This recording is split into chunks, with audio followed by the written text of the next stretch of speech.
your love, you're my true love, your love, true love, baby, that's what you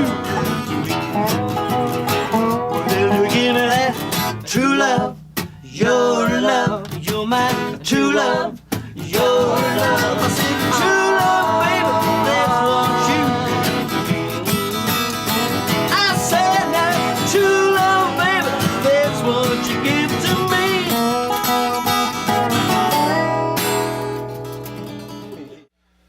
And now, this is a portion of the show that I've really looked forward to. We're gonna be visiting with Tom D'Rito. Probably out of the three Doritos, he's got the story to tell. You know, I'm gonna let him tell it. Tom, how are you? Good to see you. Yeah, you too. Appreciate Rick. you taking your time to sit down with us. Yeah, no problem. I've got to ask you. Everybody's talking about it. What's up with the new album? Well, you guys are done. You're finished. It's coming out. When is it coming out? Well, it looks like it's real close. Darren has been talking about April, which it's high time. Yeah. So we're looking forward to that. Yeah. Yeah. Well, you know, for lack of a better word, a lot of hype. A lot of hype. Not from the record. Just the people, you know, on the inside who are telling us about it. I mean, the big record chains, you know, are already talking about, you know, a midnight release, the morning of the release date, extra security, a lot of people. That's got to feel good. Well, we'll just wait and see what happens. What really matters is whether the album is accepted. Oh, well. You know, the people on the inside are our friends. Sure. You know, God love them. Yeah. But we'll just have to wait and see how it goes. I don't want to jinx it, you know. Oh, I don't see how you could. Well, you're very kind. What, you know, you guys have always been so closed-mouthed about interviews, sitting down, talking, you know, whether it's spoken or written or what was the thing that brought you into music in the first place? Where did it all start for you? Let's see. I think it goes back to my brother because he was into it, and I kind of followed along, kind of watched it, you know, and I think that was probably the first thing because he was into folk music, you know. He was into big band before I was, you know. So he kind of drew me into it because I always sort of looked up to him a little bit. What year would this have been? Just we're looking for a period, kind of an era. I mean, what? Mid-50s. Mid-50s. Mid-50s. So you were really there. Well, oh yeah. When it all came about, you really. Yeah, I were was, really as a matter of fact. I was in high school in the 50s. So that was when it was all kind of happening in rock and roll. And rock and roll that got to a real large audience because of the radio. You know, TV to a lesser degree, but yeah, we were driving around in our cars, you know, our little hot rods. And when Elvis Presley, I remember the first time I ever heard Elvis Presley. I don't remember the song. I think it might have been, I don't know, maybe something like, it was a ballad like "Don't Be Cruel," or, but it wasn't that. No kidding. It was like this real cool love song, and I'm 16 and I'm driving. You know, it was cool. Yeah, yeah. What kept it alive for you? There's so many people. You know, let's face facts. You know, in America, if you're a guy, you're 15, 16, 17, whatever. The place to be is in a rock and roll band. We've all. Oh yeah. What kept it alive for you to see it through? I mean, was it what kept that spark alive? To keep me into music, you mean? Yeah. Oh, it was the music itself. That's what does it. It's the music itself. See, our whole cultural system is like spokes that revolve around the hub, and the music is the hub.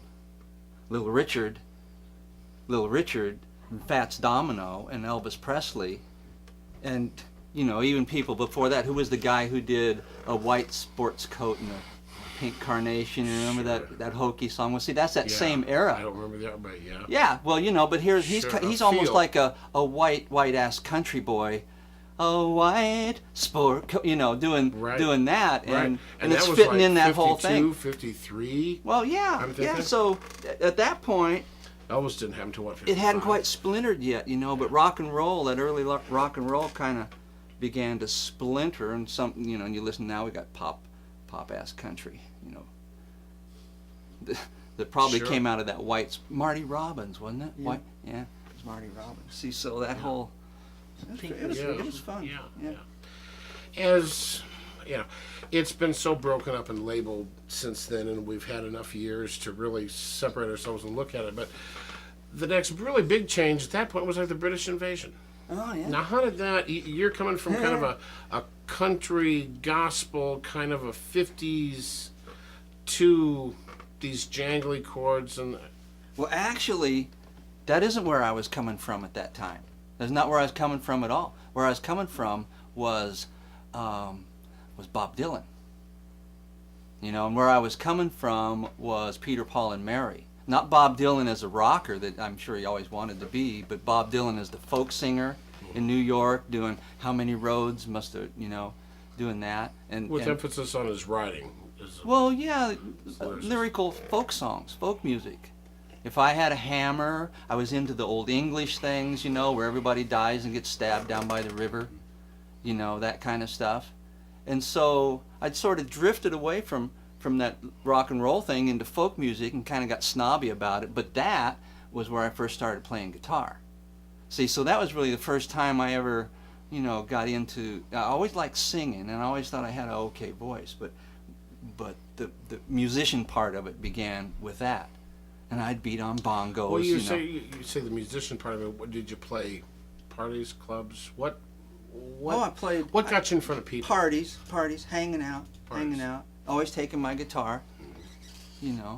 I haven't really analyzed why I would do that exactly, but I would. So you became part of who I was. You're kind of doing kind of a one-man, just Oh yeah. folk Yeah. songs, protest tunes. I mean, You know, no. Yeah, anything. Yes, no, maybe. Any of those things. Did you I would feel- do the whole thing. I just thought it was cool. You were singing Irish ballads, and you were singing Well, about. Folk singers, folk songs, the guitar playing folk singers of the early 60s. That's where the seed was planted for the protest music. And I guess Oh, I'm yeah. trying to slant you into that maybe a little bit, but that's where it really got Phil Oakes, Oh sure. people of that, even Sure. pre-Dylan. And that led to, well, again, here come the Beatles, but here come the Byrds. Oh yeah. Great So, stuff. kind of what side were you on at that point?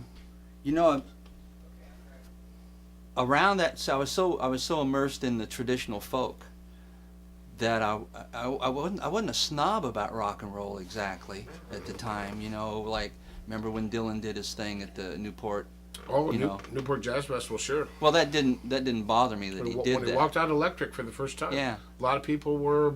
Yeah, I know. See, a lot of Pissed people off about dissed him that. bad about that, but Sure. but that didn't bother me. So it wasn't that I was didn't like rock and roll, but I was really immersed in that acoustic, pretty. So did that play a ballad part in thing. bringing you around? Because I mean, he developed a whole new audience at that point, and Well, took yeah. things and made things just turn left. At Yeah, that what point. really It happened? really See, did.